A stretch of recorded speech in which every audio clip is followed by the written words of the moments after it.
Hey everybody, Coach Stacy Lynn here.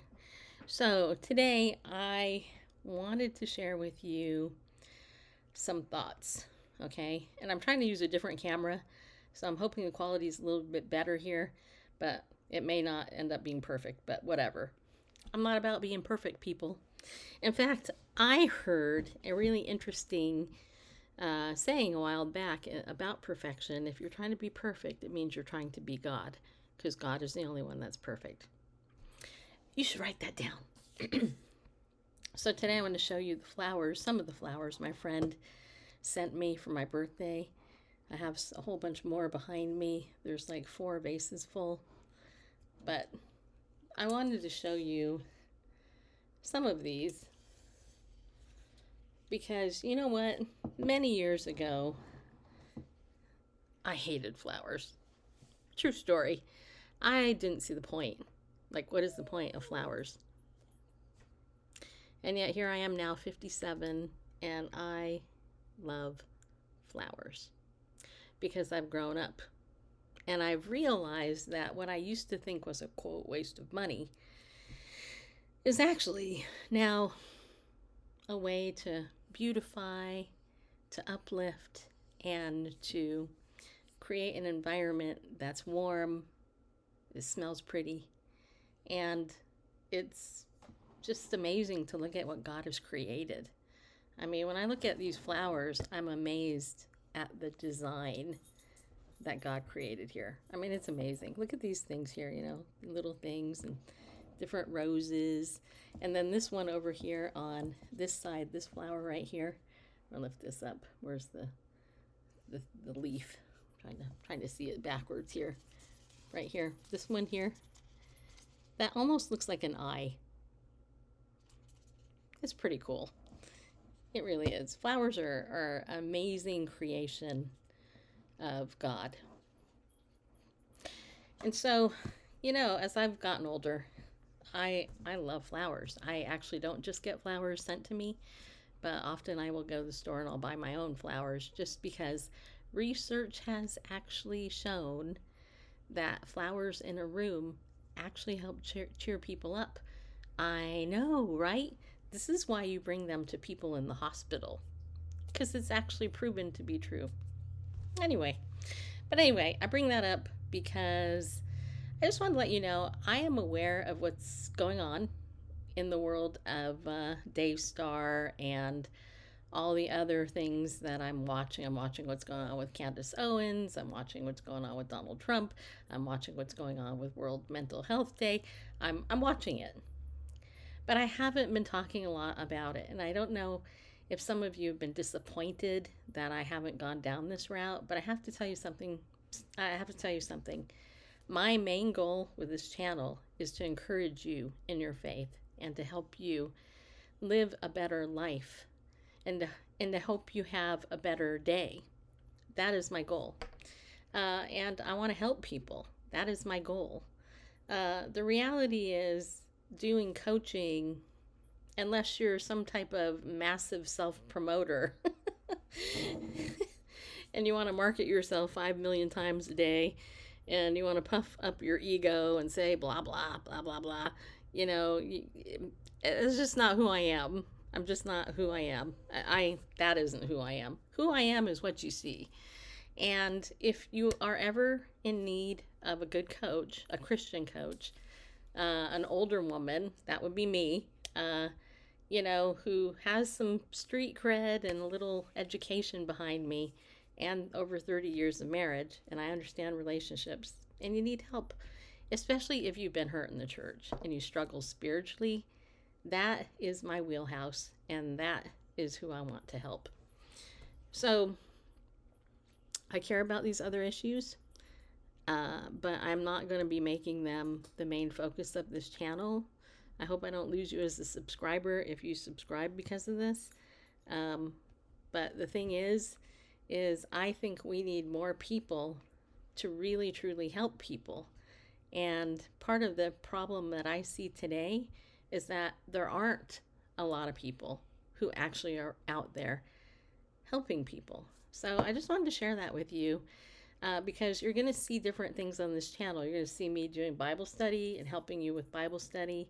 I am going to talk about some of the things in the news, but I am not going to do a 2-hour show like Laura Lynn Tyler Thompson is going to do on Candace Owens. I'm just not going to do it because I don't see at this point how it's really helpful in building you up as a person spiritually. What I want is to give you tools that can help you grow and mature in your faith. And here's the thing, right now, a lot of people are claiming there is a revival going on. Maybe there is. If there is, though, I don't know where it is because I'm not seeing it anywhere. But I know what the media wants to tell you, and I know what the Christian media tries to tell you. And here's something I want you to know. All media, big media, is motivated by money, okay? So if it bleeds, it leads. If it's sensational, it's in your face. And I cut my finger yesterday, yeah. X-Acto knives are dangerous, people. Yeah, anyway.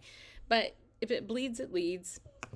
If it's sensationalized, it's that way for a reason. It's to get you distracted from what's really, really potentially going on out there. And so I did a quick search this morning in Psalm 119. And my dog is getting upset because I'm not paying attention to him right now. And I noticed a theme in Psalm 119. And I'm going to read you 11 verses that talk about this psalmist said to revive him. Listen to this. These are all verses. I don't have the numbers for you, but if you want a list of these, I will put them actually in the first comment so you'll have them. My soul cleaves to the dust. Revive me according to your word. Turn away my eyes from looking at vanity and revive me in your ways. Behold, I long for your precepts. Revive me through your righteousness. This is my comfort and my affliction, that your word has revived me. Revive me according to your loving kindness, so that I may keep the testimony of your mouth. I will never forget your precepts, for by them you have revived me. I am exceedingly afflicted. Revive me, O Lord, according to your word. Hear my voice according to your loving kindness. Revive me, O Lord, according to your ordinances.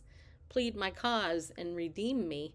Revive me according to your word. Great are your mercies, O Lord. Revive me according to your ordinances. Consider how I love your precepts. Revive me, O Lord, according to your loving kindness. That is what the psalmist said in Psalm 119. You can go there. You can go to Psalm 119, type in revive, and 11 verses will pop up. In the New American Standard, it might be a different version. Maybe they use a different word. But when I think of being revived, I think of what God's word talks about. I don't see revival as a church holding a revival. I don't see that. I don't see revival as somebody going to a big Charlie Kirk memorial and there's a revival because the gospel has been preached. I see true biblical revival like the psalmist, and he is asking to be revived what? According to his word. And this, my friend, is his word, the Bible, the Holy Bible, people. So how do you get revived for real?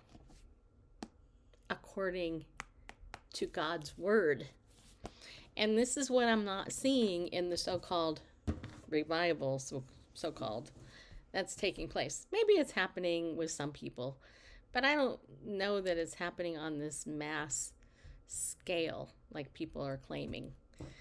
So my goal here is to bring a little bit of the Lord back to Christianity and try to get people back into his word and to grow and mature and to heal according to his word. Because I'm going to tell you something. This is Mental Health Awareness Month or whatever. And I have a big issue with the world of therapy and mental health in general because it's been designed to diagnose, which means the diagnostic manual, I can fit you into a million categories in that book. I was told that in grad school, by the way. And we give you a diagnosis as a therapist, which I am not a therapist, I am a coach. Because of this very reason, I am not going to diagnose you. But what they do is they'll diagnose you, and then they'll label you, and then they'll medicate you, and then you'll get stuck in this loop of eternal medication, and you're not going to grow and you're not going to heal ultimately. Because who's behind Mental Health Awareness Day? The World Health Organization, and people who want to make money by drugging you. I have a problem with that because it happened to me. That's why I have a problem with it. When I was in my early 30s, I was put into the system. And it wasn't until 15 years later where I was able to get out of it because I just decided, you know what? I'm not going to trust anybody anymore in this world.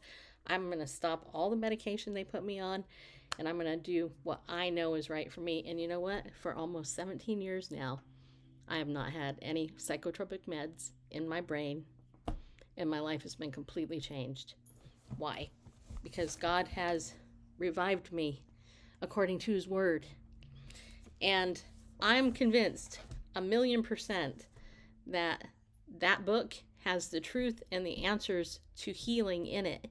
And it's not all the stuff the media is telling you, and it's not all the stuff that even Christian media are telling you. They are pointing you in a direction often that is going to ensnare you and make it worse. So I will just end it there because my old dog right now, he's so sad. I could probably show him to you. See that? Is that sad or what? He's like, I want to be with you. Anyway, I'm going to end this because I have some place to be, actually. But I also just want to appeal to those of you who want somebody real, right? What you see is what you get with me. And I hope I can help you if you need help and encouragement. Look, I get that most people don't even watch beyond 2 minutes of what I say. But if you're one of the ones that has, and you continue to, let me know some topics maybe I can help you with or I can address, because I would like to encourage you in that way. Otherwise, just keep tuning in, and hopefully something I say will encourage you. If you want to set up a coaching consult with me, you can do it. There is a link here, and wherever it is, you'll find it. I don't bite. But I love flowers. So, I hope that you have a better day, and I'll see you in the next video, people. Thanks.